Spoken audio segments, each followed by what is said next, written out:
Let's go, FNAF 2, baby. We coming back. We're gonna go to FNAF 1. We're gonna go FNAF 2. We're gonna go to MCM. We're gonna go to sister location. Yeah! Alright, just like last time, in about an hour or so, I'm gonna go see FNAF 2. I'm really excited. I'm really hoping it's good. I got everything ready, and I'll see you in a second. So, I just got back, and oh my hype moments and aura.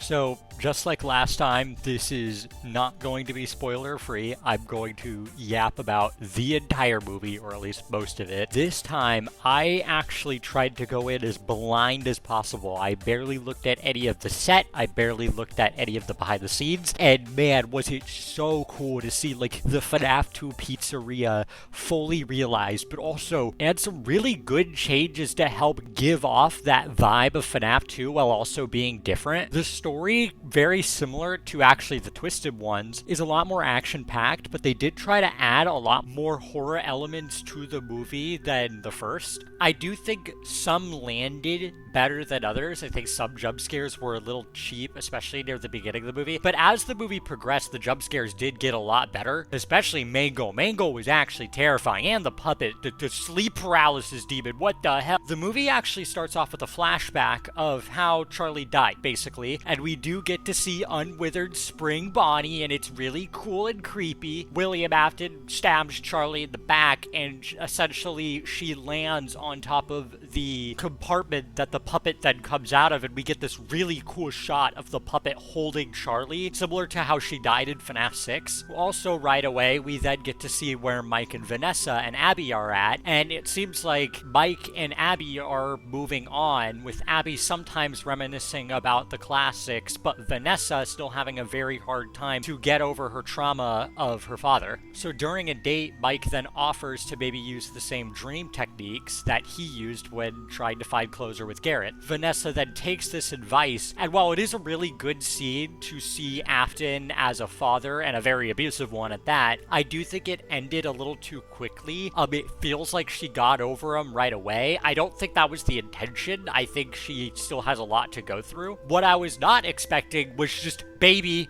to just show up in the dream, just there, she fully there. She looks incredible, by the way. They somehow really were able to make her feel surprisingly grounded, you know, as grounded as a 7-foot-tall robo-clown child snatcher could be. What I also really liked was it showed how much of a messed up father Afton was, essentially trying to see his kids as more commodity and things to be manipulated than kids. While yes, it messed up Vanessa a lot, who it really seemed to mess up was Michael Afton, William Afton's son. At first, I was really on the fence about him when I heard about him from the few info that I got about the movie before watching it. I thought it might have gone this stupid, clone of Mike or robot or some stupid thing. But no, surprisingly, he is his own character, and he gets introduced pretty early on in the movie. And already, when he introduces the paranormal investigators to the pizzeria, there's something really off about him. He seems almost joyous when the paranormal investigators start getting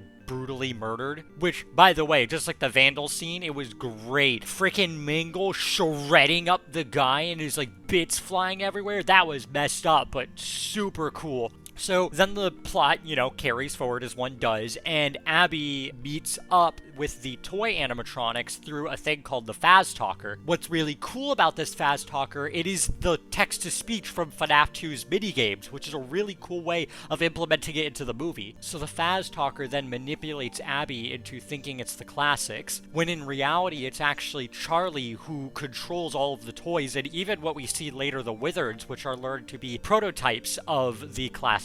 And through Charlie kidnapping Vanessa and manipulating Abby, the security systems for the toys are then deactivated, allowing them to escape. I do like how it's all controlled by the puppet. It makes the cast feel a little tighter, even though it is a whole rogues gallery of animatronics they're going up against. I was a little worried about the casting for the toys, but I think they actually all sound great. Megan Fox worked really well as Toy Chica. MatPat doesn't even sound like MatPat as Toy Bonnie, and then Kellen Goff just did Glamrock Freddy for Toy Freddy. To be fair, the deep glam rock Freddy voice was actually pretty threatening for Toy Freddy and worked surprisingly well. So now the toys are escaping and going to kill a bunch of parents because they don't like parents, similar to like FNAF 2, the game I mean. So Mike, after meeting up with Henry, who doesn't get a lot of screen time, but he is really cool and I'm glad he's in the movies now, Mike then shows up at the FNAF 2 pizzeria and actually has to survive in the office like the FNAF 2 video game. But rather than having to survive till 6 a.m., he has to deactivate the toys. So we get like an A plot, B plot, as the toys are trying to murder people.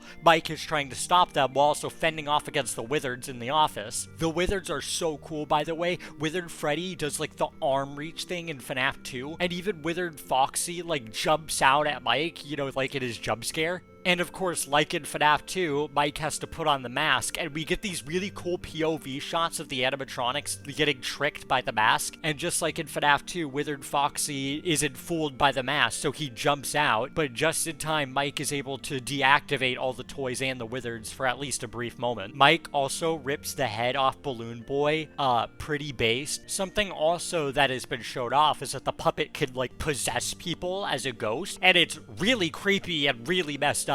So like later on in the movie, Abby gets possessed by the puppet and tries to kill Vanessa, and it's a really tense scene, which FNAF 2 does do a really good job at. It's really good at like really tense, eerie moments. Also, Jeremiah shows up a lot more, the guy who reads Mike's dream book from the beginning of the first movie, and I'm so convinced he's Jeremy. So as the movie progresses and Mike tries to fend off against the wizards and Vanessa and Abby try to deal with the toys, they've eventually come together and the toys are now coming to Mike's home. Mike, being given a music box by Henry, uses it on Charlie, and Charlie is pushed back, at least for a little bit, because it soothes her. Then Michael Afton shows up and confronts Mike and Vanessa, who then tells Mike, hey, she never talked about me, didn't she? So it turns out Michael Afton wants to continue the legacy of his father because he's been so kind of brainwashed by him. Though he wants to use the toys as a weapon, similar to how Afton did in the first movie with the classics. Which, speaking of the classics, Mike goes back to FNAF 1 and asks for help, and when he thinks they won't come, right as they're cornered, the classics do come in and destroy the toys. At first I thought it would be kind of cringy like the Twisted ones, but surprisingly they were able to pull it off pretty well. Also, them being outside causes them to shut down, so we get a pretty heartfelt moment with Golden Freddy Kid actually saying, hey, I'm not gonna stop Afton, I'll see you on the flip side, basically. Speaking of Golden Freddy, it turns out Aunt Jen survived. We never see her, but they bring up that she lived, so I guess Golden Freddy just did brain nuke her. So after the toys are destroyed and Jeremiah comes in clutch as he always does and saves the day, stopping Michael Afton, Mike feels distrustful of Vanessa because she's been hiding so many secrets from him. This then causes Vanessa to be possessed by the puppet in a moment of weakness, and that's how the movie ends. It does end very abruptly, and I don't know how to feel about that, but I do kind of see it as an Empire Strike Back situation, where it is meant to be a low point until it goes back up in FNAF 3. Speaking of FNAF 3 and the actual most hype thing ever, so after we hear It's Been So Long, because of course they had to put it in there, we hear guys talking about opening up a Fazbear Frights attraction, and then after a tarp is put on someone, it pans over, and it's a full reveal of Springtrap. He looks so fucking good. So that's pretty much the movie. It is very short, like being like 10 minutes shorter than FNAF 1. I definitely think it wants to set up FNAF 3 so that Charlie and Afton are the main antagonists of that movie. In terms of style and aesthetic and vibes, it is exactly like FNAF 1 with how much it was able to replicate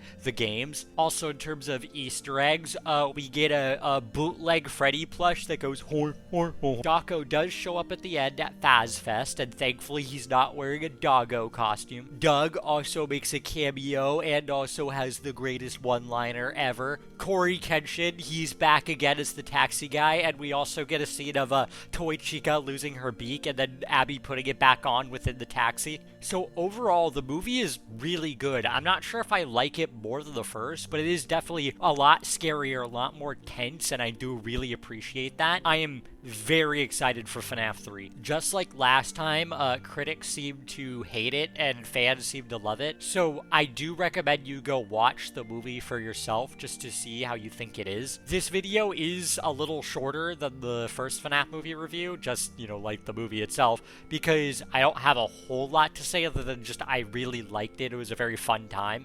So don't forget to like and subscribe, and I'll see you all next time.